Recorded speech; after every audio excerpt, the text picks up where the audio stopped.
अच्छी जानकारी दी आपने, काफी ज्ञानवर्धक। हमें तो मतलब ठीक है, पता था भी, कुछ नहीं भी पता था। अभी सर एक और सवाल है कि धानुक समाज पिछड़ा समाज में अपने आप को कहाँ पाता है? जैसे पिछड़े समाज में कई समाज हैं, कई जगह पे 2 कैटेगरी में बांटा हुआ है, EBC 1, OBC। उस समाज में, पिछड़ा समाज में धानुक समाज अपने आप को कहाँ पाता है, कहाँ है आज? देखा जाए पिछड़ा वर्ग, राष्ट्रीय स्तर पर हम लोग पिछड़े वर्ग में आते हैं। बिहार के परिप्रेक्ष्य में बिहार की जो धानुक समाज है वह राष्ट्रीय स्तर पर पिछड़े वर्ग में है जी। बिहार में अति पिछड़े वर्ग में। जी। राष्ट्रीय स्तर पर अगर पहचान की बात है तो राष्ट्रीय स्तर पर हमारी स्थिति यही है कि हम कहीं भी नहीं, 0 बट्टे सन्नाटा। राष्ट्रीय स्तर पर पिछड़े वर्ग के जो मध्यवर्ती पिछड़े वर्ग के जो लोग हैं उन्हीं का कब्जा है, चाहे सत्ता में हो, शासन में हो या फिर राजनीति में। जी सही, उन्हीं का कब्जा है, हम कहीं नहीं। बिहार की परिप्रेक्ष्य की जो बातें अगर आप कहते हैं तो बिहार में ये धानुक समाज जो है जी, बिहार में एक लीडिंग की भूमिका में रहा है शुरू से। जननायक कर्पूरी ठाकुर के साथ धनिकलाल मंडल, कर्पूरी मंगनीलाल मंडल जी का बहुत बड़ा वो सानिध्य रहा और वो लीडिंग भूमिका में रहे। और बिहार में प्रतिनिधित्व का भी जहां तक मामला है तो धानुक समाज का जो चाहे शासन में हो, प्रशासन में हो, ठीक है, की बार 62वीं से का जो रिजल्ट आया उसमें धानुक समाज के 9 बच्चे डिप्टी कलेक्टर में क्वालिफाई किए। तेली समाज अकेले 42। ओके। 104 में तेली समाज अकेले 42, धानुक 9, नाई 9, अंसारी 9 और टोटल 12, 114 अति पिछड़ी जातियों में मात्र 12 जातियों का ही प्रतिनिधित्व मिला। यह काफी शॉकिंग नंबर है जी। इसके लिए क्या है, अज्ञानता है, लोगों को समझ नहीं है, और उसी के लिए क्या है, फिर यही लोग विचारधारा बदल करके, वो बोलते हैं ना सेंट्रल विचारधारा, फिर वो आरक्षण का विरोध भी करेंगे। नहीं, ऐसा है ना कि आरक्षण का मतलब सिर्फ नौकरी प्राप्त करना नहीं होता है, आरक्षण का मतलब प्रतिनिधित्व होता है जी। और प्रतिनिधित्व का मतलब सिर्फ नौकरी में ही प्रतिनिधित्व नहीं, प्रतिनिधित्व का मतलब होता है खेत में, खलिहान में, जमीन में, प्राकृतिक संसाधनों में, सार्वजनिक क्षेत्र को सभी सेक्टरों में, हर क्षेत्रों में जिसकी जितनी संख्या भारी उसकी उतनी हिस्सेदारी। आरक्षण का मतलब हिस्सेदारी होता है जी। और इस चीज को अगर हम समझ लेंगे, हमारी हिस्सेदारी की लड़ाई है, हमारा हिस्सा कोई दूसरा खा रहा है, जिस दिन हमारे समझ में आ जाएगा तो फिर हमारे लोग अपने अधिकार के लिए लड़ाई लड़ेंगे। जिस तरह घर में लड़ते हैं, भाई भाई में लड़ते हैं, तो हम सरकार से लड़ेंगे और लोगों से लड़ेंगे जो हमारे हिस्से का चीज खा रहे हैं। अब राष्ट्रीय स्तर की जो बातें बता देता हूं। राष्ट्रीय स्तर पर अनुसूचित जाति जनजाति की पहचान गुलामी से पहले, आजादी से पहले ही थी। पिछड़े वर्गों की राष्ट्रीय पहचान संवैधानिक रूप से 16 नवंबर 1992 को सुप्रीम कोर्ट द्वारा दी गई, जब मंडल कमीशन के तहत बीपी सिंह ने जब वो लागू किया 27% आरक्षण। 3743 जातियां, ओबीसी की 52% आबादी में की 3743 जातियां ओबीसी, और उसको 27% का आरक्षण 16 नवंबर 1992 को। लेकिन 3743 जातियां में उन्हीं जातियों को ओबीसी के श्रेणी में रखा गया ऑल इंडिया में, जिनका स्टेट गवर्नमेंट में भी ओबीसी में था, उन्हीं को सेंट्रल लिस्ट में रखा गया। इसी तरह मात्र 1998 जाति को ही ऑल इंडिया बेसिस पर ओबीसी की सूची में रखा गया है, मात्र 1998 जातियों को। तो राष्ट्रीय स्तर पर 16 नवंबर 1992 को इंदिरा सहनी बनाम भारत सरकार के केस में पिछड़े वर्गों की राष्ट्रीय स्तर पर पहचान मिली और केंद्रीय सेवाओं में 27% का आरक्षण का प्रावधान मिला। हालांकि उच्च शिक्षा में इस सब का प्रावधान नहीं मिला, न्यायपालिका में नहीं मिला और कहीं नहीं मिला, सिर्फ केंद्रीय सरकार के सेवाओं में मिला। काफी लड़ाइयां हुई, लेकिन उसी इंदिरा साहनी बनाम भारत सरकार के केस में सुप्रीम कोर्ट ने फैसला दिया था कि पिछड़े वर्गों की बहुत सारी ऐसी जातियां हैं, परंपरागत जातियां, पेशेवर जातियां, और इतनी कमजोर है कि उन अगर मध्यवर्ती पिछड़ी वर्ग और जो बहुत संपन्न पिछड़े वर्ग है उनके साथ इनको रखा जाए तो वही हाल होगा जिस तरह तालाब में बड़ी मछली छोटी मछली को खा जाती है, तो छोटा छोटा जो पिछड़ा वर्ग है उसका सारा हिस्सा खा जाएगा और फिर वह मरने को बाध्य हो जाएगा। इसलिए इसका वर्गीकरण के लिए उसने सुझाव दिया। वो 10 वर्षों का समय दिया था, लेकिन सरकार ने उसको लागू नहीं किया। 14 जुलाई 2002 ईस्वी को संसद में ब्रह्मानंद मंडल जो सांसद थे समता पार्टी के उस समय, और तमिलनाडु के सांसद एम रामदास और कैप्टन जय नारायण निषाद, ऐसे 16 सांसदों ने मिलकर अति पिछड़ा शैक्षणिक प्रशैक्षणिक अधिनियम 2002 संसद में पेश किया, विधेयक संख्या 59। और उसमें उन्होंने कहा कि इंदिरा साहनी बनाम भारत सरकार का जो फैसला है और अन्य राज्यों में जो पिछड़े वर्गों का वर्गीकरण है उसके तहत ऑल इंडिया बेसिस पर इन पिछड़े वर्गों का वर्गीकरण किया जाए और अति पिछड़े वर्गों को 19% का आरक्षण अलग से दिया जाए, हर चीज में अलग से सारी भागीदारी सुनिश्चित किया जाए। ऐसा विधेयक उन्होंने पेश किया 14 जुलाई 2002 को। लेकिन हुआ क्या, सामाजिक न्याय की लड़ाई लड़ने वाले, बड़ा दुख होता है, सामाजिक न्याय की लड़ाई लड़ने वाले जो भी मध्यवर्ती पिछड़े वर्ग के जो भी लोग थे, चाहे बिहार में जादव, कोयरी, कुर्मी जो भी हों, आपको क्या कहते हैं कि महाराष्ट्र में कुनबी, गुजरात में आपको कम्मा, कुनबी, इसके बाद विभिन्न राज्यों के जो मध्यवर्ती पिछड़ी जातियों में जो दबंग और संपन्न जो जातियां थे पिछड़े वर्गों को, इन सारे लोगों ने विरोध करना शुरू किया, संसद में विरोध किया। ब्रह्मानंद मंडल को गाली दी गई। समाजवादी पार्टी के सांसद राम गोपाल यादव ने उनकी मां को गाली दिया, ये ब्रह्मानंद मंडल ने हमसे बताया। उनकी मां को गाली दिया, उनकी बहन को गाली दिया कि साला तुम पिछड़ा को तोड़ना चाहते हो। ये संसद की बात है। और अफसोस होता है कि जिनके खिलाफ हम सारे लोगों ने मिलकर लड़ाई लड़ा, जब सत्ता मिली तो हमारे जो बड़े भाई थे उन्होंने अति पिछड़ों को जब हिस्सेदारी की बातें आई तो सारे के सारे इस पर राजनीति कर रहे हैं। नहीं मिला, मात्र आज तो वो मिला ही नहीं और बार बार डिस्टर्ब करने लगे। अभी अक्टूबर 2015 ईस्वी में भारत सरकार द्वारा पिछड़े वर्गों के वर्गीकरण के लिए सब कैटेगराइजेशन ऑफ ओबीसी आयोग का गठन किया, जिसके अध्यक्ष दिल्ली उच्च न्यायालय की चीफ जस्टिस जी रोहिणी को बनाया गया। 5 सदस्यीय कमेटी बनाया गया है और उनको 10 सप्ताह में रिपोर्ट भारत सरकार को पेश करने का उन्होंने ये दिया था।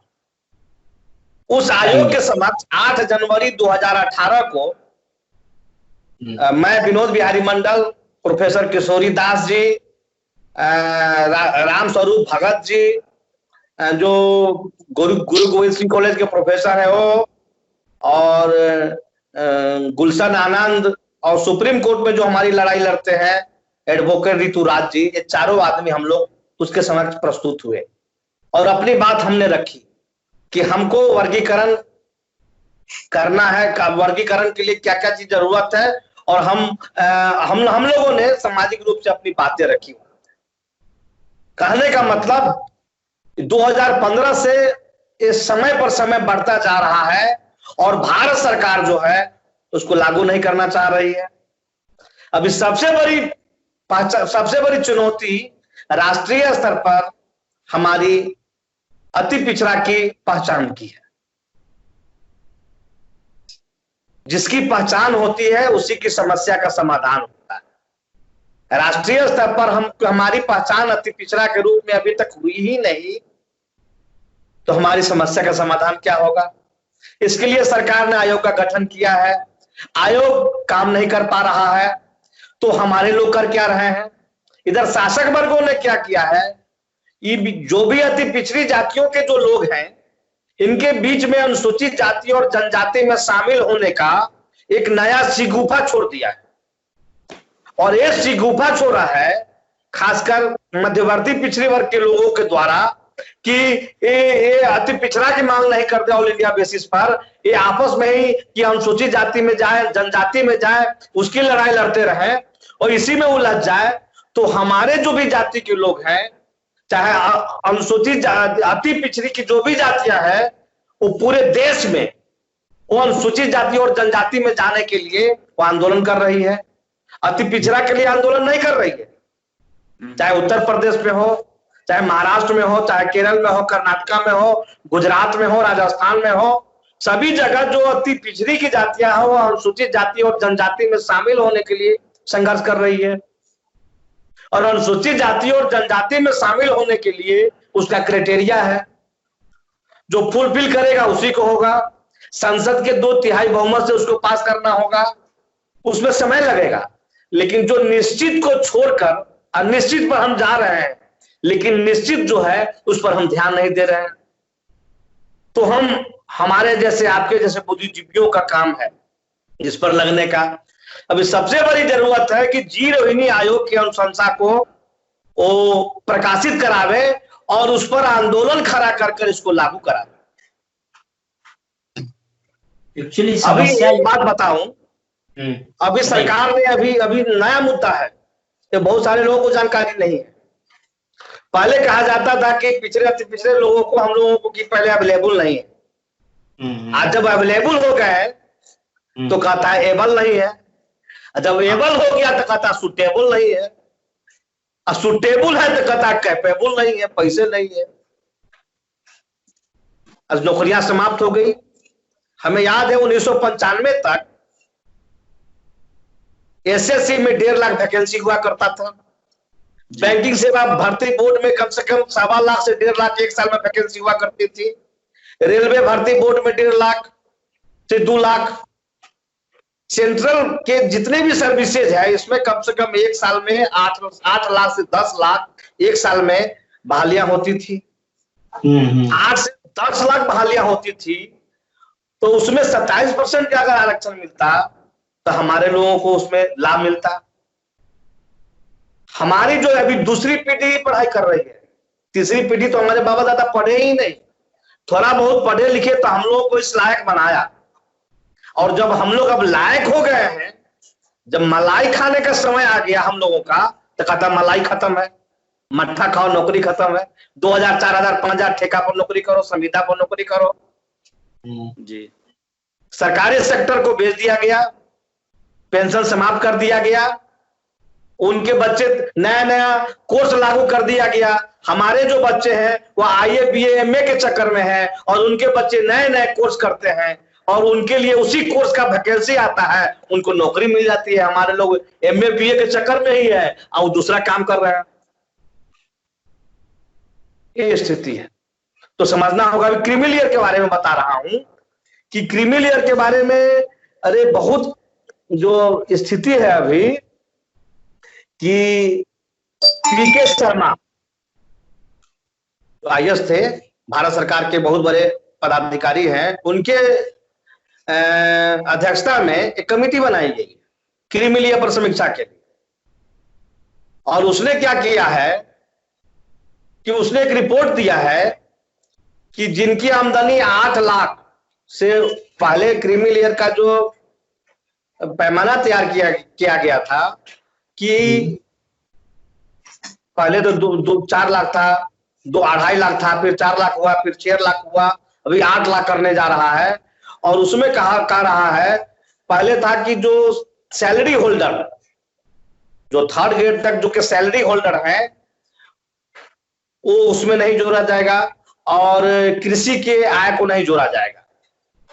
इन्होंने ये जब आए हैं तो इनका कहना है कि नहीं, सैलरी को भी जोड़ना है और कृषि को भी जोड़ना है और 8 लाख से 12 लाख कर दिया जाए। 2 तरह की बातें किया, या तो 8 लाख कर दिया जाए और उसमें सैलरी और कृषि के आय को भी जोड़ दिया जाए। तो मेरा कहना है एक चपरासी जो है उसकी भी सैलरी जो है सालाना 8 लाख से 10 लाख हो जाती है। तो एक चपरासी जो है वो अपने बच्चे को आरक्षण का लाभ नहीं दिलवा सकता है। कहने का मतलब अब आरक्षण समाप्ति की ओर, और 2 बार मंत्रिमंडल से पास हो चुका है, अब अंतिम स्थिति आ गई है। अब 1 से 2 महीने के अंदर में वो लागू होने जा रहा है। अब जो भी आरक्षण ऑल इंडिया बेसिस पर मिलता था वो भी समाप्त होने की स्थिति में है। और हम लोग अपने जातीय अहम में है कि हमारे जाति का ये होना चाहिए, वो होना चाहिए, लेकिन हमको हकीकत की जानकारी नहीं हो रही है कि सारा चीजें समाप्त हो रहा है।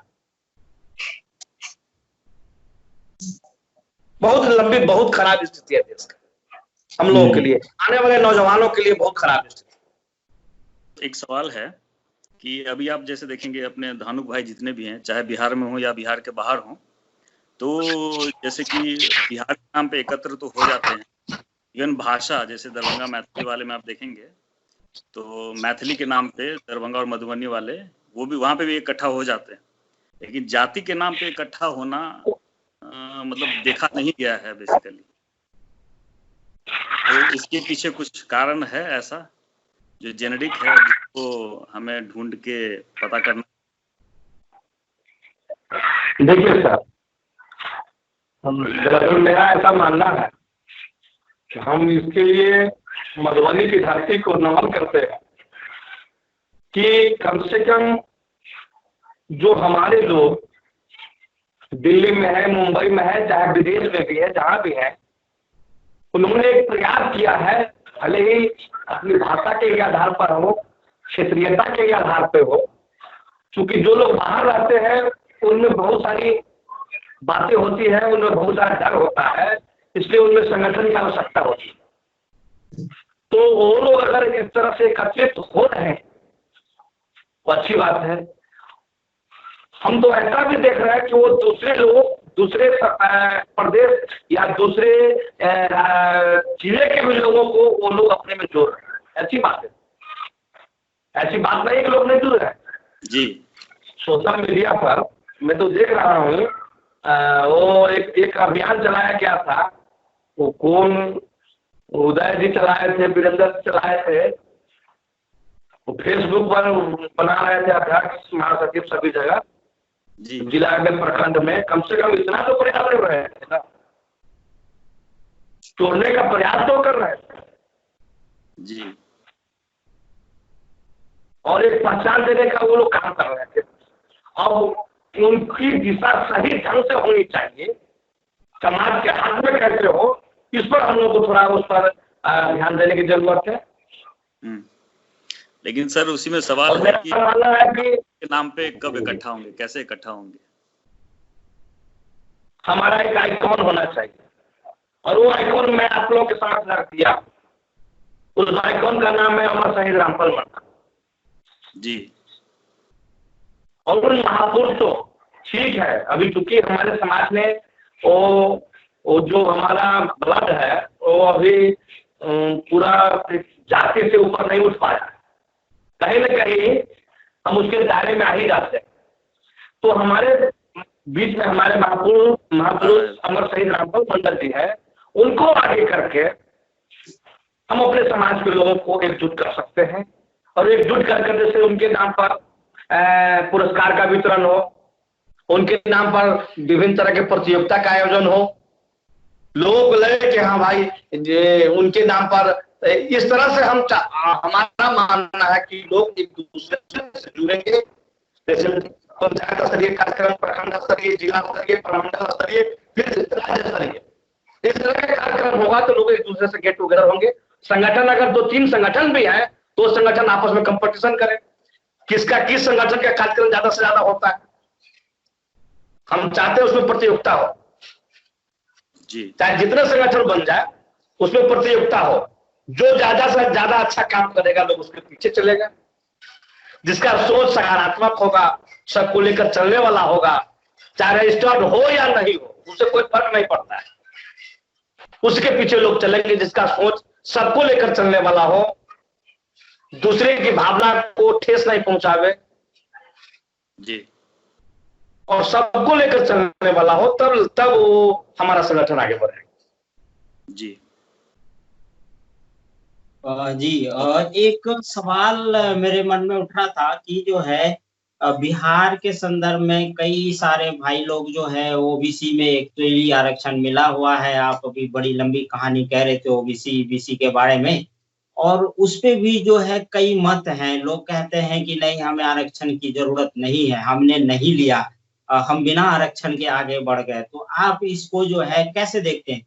क्या ये जो है कहीं डिस्क्रिमिनेट तो नहीं कर रहा पढ़े लिखे लोगों को, जो है जो अभी पढ़ना शुरू किया, जिसकी अब अपनी पहली पीढ़ी ही पढ़ना शुरू की है। वो आप कल कह रहे थे कि जो है हमारी दूसरी पीढ़ी पढ़ी है, अब तीसरी पीढ़ी पढ़ रही है। तो जिसकी पहली पीढ़ी ही आज पढ़ रही है उसके लिए तो फिर डिस्क्रिमिनेशन हो जाएगा अगर आरक्षण का हम विरोध करेंगे खुद ही। तो ये आप बहुत ऐसा है, ये बहुत बड़ी समस्या भी है। मेरा मानना है ऐसा सर, जो लगभग 90 के बाद जो पैदा लिया उसने आंदोलन को नहीं देखा।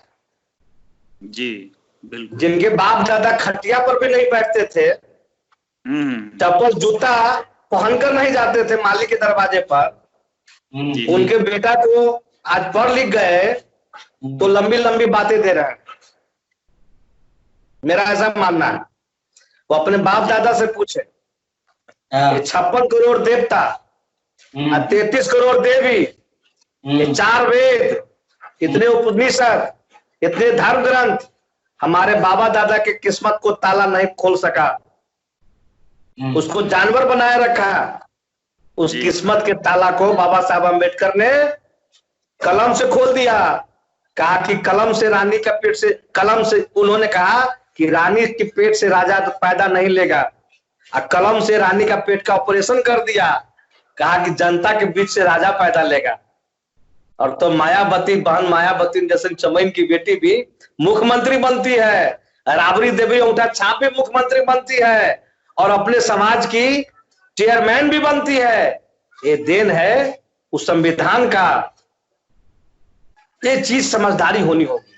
इसके लिए हमें अपने महापुरुषों के आंदोलन को जानना होगा, बुद्धा के आंदोलन को जानना होगा, फूले के आंदोलन को, पेरियार के आंदोलन को, कर्पूरी के आंदोलन को। हम अपने महापुरुषों के, हमारी जो साहित्य है, हम उस साहित्य को नहीं पढ़ पा रहे हैं। हम पर जो तथाकथित ब्राह्मणवादी जो शासक वर्ग है जो लाद रहा है, हम वही पढ़ रहे हैं। तो हमें उन चीजों को, हमको उन चीजों को छोड़कर, हमने कहा ना, तर्क, बुद्धा ने कहा है कि हम जो कुछ भी देख रहे हैं वो परिणाम है, हमें कारण ढूंढना होगा। जी। अगर हम कारण ढूंढ लेते हैं तो निश्चित रूप से हम परिणाम की समीक्षा कर लेंगे।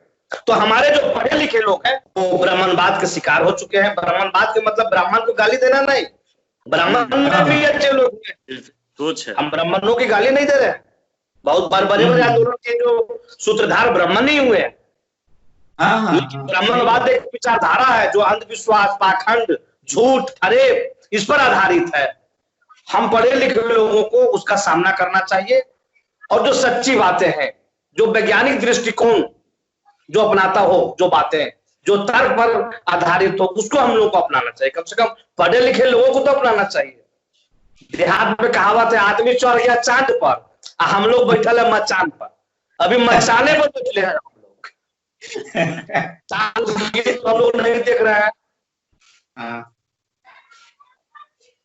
चलिए, जैसे भारत में बिहार की स्थिति, वैसे बिहार में अपने जाति की भी स्थिति कुछ लग रही है। क्या? जैसे भारत में बिहार की स्थिति है, वैसे ही बिहार में अपनी जाति की भी स्थिति है। दोनों पे सोचना पड़ेगा सबको। एकदम निश्चित रूप से, क्योंकि अब पहले और अब के परिभाषा बदल चुका है जी। जितने भी हमारे पढ़े लिखे लोग हैं जिनके पास, देखिए अब दो वर्ग हो गया है, जो अपने समाज के जो पढ़ लिख कर आगे बढ़ गए, जो बड़े बड़े पदाधिकारी IAS रैंक हो गए, उनका ये जाति पाति से लेना देना नहीं है, उनका रैंक IAS का हो गया। जो उद्योगपति हो गए, जो पैसे वाले हो गया, उनका रैंक अलग हो गया, उनको लाभ लेना है राजनीति, तब वो जाति की बात करेंगे। जी। एक सवाल था कि जो है जैसे धानुक जो है बिहार में भी है और अदर राज्यों में भी है, और हम इस पे चर्चा भी किए काफी हद तक। इसी से मिला जुला सवाल ये है कि जो है बिहारी धानुक और बाहर वाले धानुक को हम कंपेयर कैसे कर सकते हैं? क्या हम इसका कोई तुलनात्मक अध्ययन बता सकते हैं लोगों को कि जो है उनकी स्थिति वहां पे बेहतर हुई इन पर्टिकुलर कैटेरिया में रहते हुए, और यहाँ पे जो है नहीं हो पाई, ऐसा? जैसे विभिन्न प्रदेशों में धानुका विभिन्न नामों से लोग जाने जाते हैं। हाँ जी। कहीं सुअर चलाते हैं, अनटचेबिलिटी में आते हैं। हाँ। सुअर पालन का मुख्य काम है बहुत जगह पे। तो राजस्थान में कुछ और काम है वहां के धानका का, उत्तर प्रदेश के धाना का कुछ अलग काम है जी। तो हम जो देख रहे हैं विभिन्न प्रदेशों में परिस्थितियों के अनुसार जीने के लिए उन्होंने अपना अपना काम चुन लिया। हाँ, अपना अपना काम चुन लिया। लेकिन हमारा जो पुश्तैनी काम था शुरू का, हमारे जो पूर्वज थे वो धनुर्धर हुआ करते थे और सेना के अग्रणी पंक्ति में हुआ करते थे। ये विभिन्न सारे धर्म ग्रंथों में है, आपने भी शशिधर जी तो आपने भी चर्चा किया। तो निश्चित रूप से हम उस माने पिता के संतान है जो यहाँ लंबी लंबी लड़ाइयां लड़कर अपने भुजा के बल पर आगे बढ़ा। लेकिन कुछ ऐसी परिस्थितियां आई जब इस देश में कि जब बाहर के आक्रमणकारी जब इस देश पर कब्जा किए, कब्जा करने के बाद उनका शासन स्थापित हुआ और उनके काम धाम छूट गया। हमारे लोग कृषि पर आधारित हो गए, कृषि के बाद गुलाम बना लिए गए। तो जिनको जिस रूप में काम मिला उस रूप में काम करने लगे। कोई खेती कर रहे हैं, कोई खाने बनाने लगे, कोई सुअरे पालन करने लगे, कोई कुछ करने लगे। जिन प्रदेशों में जो स्थिति हुई वही काम करने लगे।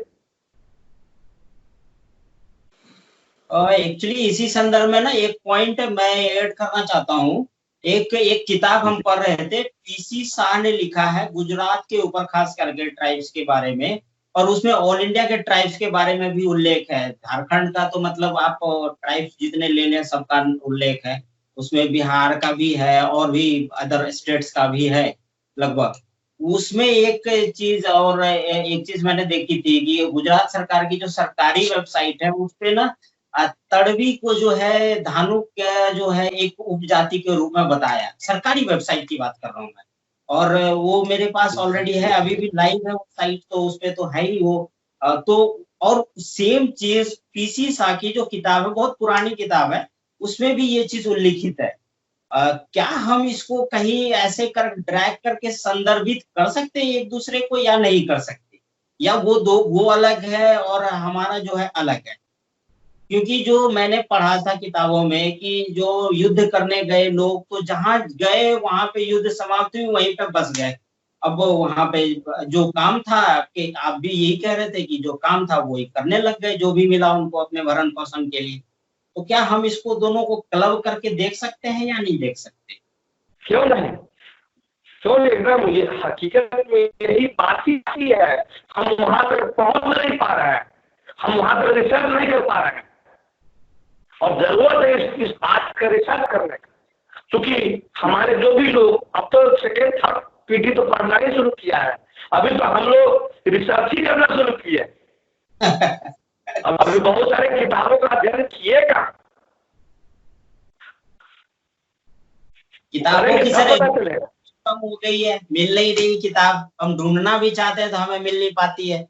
इवन ऑक्सफोर्ड यूनिवर्सिटी प्रेस वगैरह भी जो है किताबें छापना बंद कर दी, तो आपको मिलने से रहा।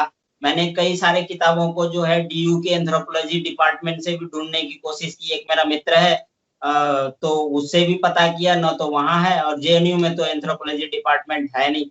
कुछ किताबें वहां पे पटना के वो जो सिन्हा जी का जो सोशल स्टडीज वाला सेंटर है वहां पे है, सिन्हा लाइब्रेरी। कई लोगों ने कहा, लेकिन एक्चुअली मेरा कनेक्शन नहीं है तो थोड़ा सा दिक्कत आ रही है। तो ऑनलाइन जो मुझे मिलता है मैं उसी पे भरोसा कर रहा हूँ अभी तक तो फिलहाल। ठीक है, अभी तक जो है हमारा बात जो है बहुत अच्छा रहा और हम चाहते हैं कि इसको रैप अप करें। तो आप इस पूरे बातचीत के दौरान अगर ऐसा कुछ ऐसा लग रहा हो कि कुछ चीजें छूट गई हो हमसे बात करने के दौरान, तो आप ऐड करना चाहते हैं? मुकेश जी, अगर आपको लग रहा हो कुछ ऐड करना तो आप भी ऐड कर सकते जी।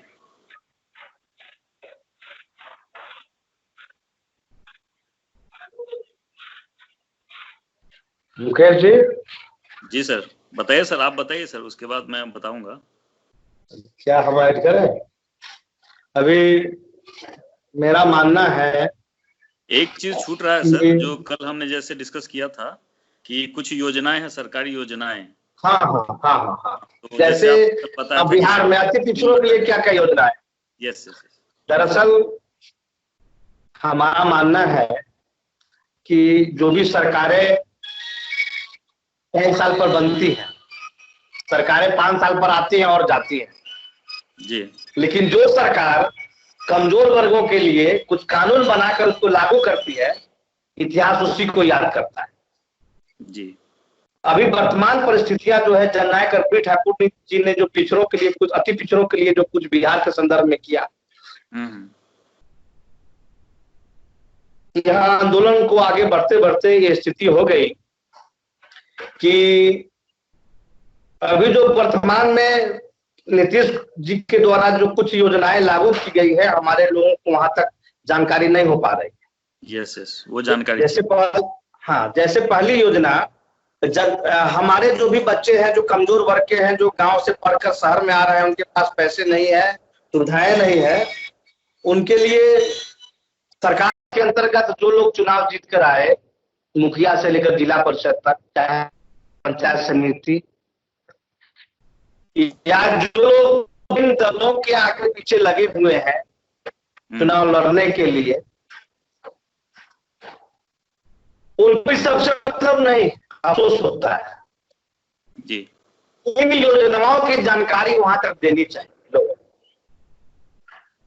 और अपने बच्चों को, जैसे उसमें नियम है कि अति पिछड़ा वर्ग से अगर सीट फुल नहीं होता है तो पिछड़े वर्गों से उसको भरा जाएगा। ठीक है। तो मेरे ख्याल से सीतामढ़ी छोड़कर बिहार के हर जिला में जो कर्पूरी छात्रावास है, 50% से ज्यादा पिछड़े वर्ग के बच्चे उसमें काबिज हो गए।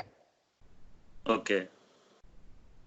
हमारे जो लोग हैं, जो पढ़े लिखे हैं, जो चाहे सोशल एक्टिविस्ट हो या नेतागिरी करते हो, जो आगे बढ़ रहे हैं, उनका काम है इसका अधिक से अधिक अपने बच्चों को लाभ पहुंचाना। दूसरी बात है, अभी सरकार ने परिवहन योजना के तहत जैसे हर पंचायत से, हर वार्ड से कहिए कि अति पिछड़ा के जो बेरोजगार युवक है उसको गाड़ी जो है वह उसको मुहैया कराई है, लोन पर सारा पैसा सरकार देती है, और आप गाड़ी चलाकर उसका पैसा सरकार को जमा कर दीजिए, आप उसको रोजगार, ये हो गए। अभी 10 लाख रुपया अति पिछड़ा के युवाओं को रोजगार करने के लिए, उद्योग लगाने के लिए दिया जा रहा है, इसका लाभ अधिक से अधिक लेना चाहिए। तो इसमें हो क्या रहा है, जो कर्पूरी का मूल अति पिछड़ा है, ये नुनिया तत्मा खतबे कार बिलदार पाल दिन मला हजाम क्योट धानु अंसारी कबारी नट बको जिगदा पाली लहरी बढ़ाई, ये सब की जो स्थिति है वो कहीं नहीं है जी। जो बाद में जोड़े गए हैं अति पिछड़ा राजनीतिक कारणों से, 90% हिस्सा वही 2, 4, 5, 10 जाति ही ले लेगा। ओके। तो इसमें हम लोगों को थोड़ा सतर्क रहने की जरूरत है, अपने समाज के बच्चों को, कमजोर वर्ग के बच्चों को अधिक से अधिक लाभ मिल सके। जी। ठीक है, मेरे ख्याल से अभी तो ये हो गया। अभी हम नेक्स्ट सेक्शन में बढ़ेंगे। शशिधर जी, शहीद रामफल मंडल जी के बारे में चर्चा करेंगे, या और कुछ रह गया क्या अभी?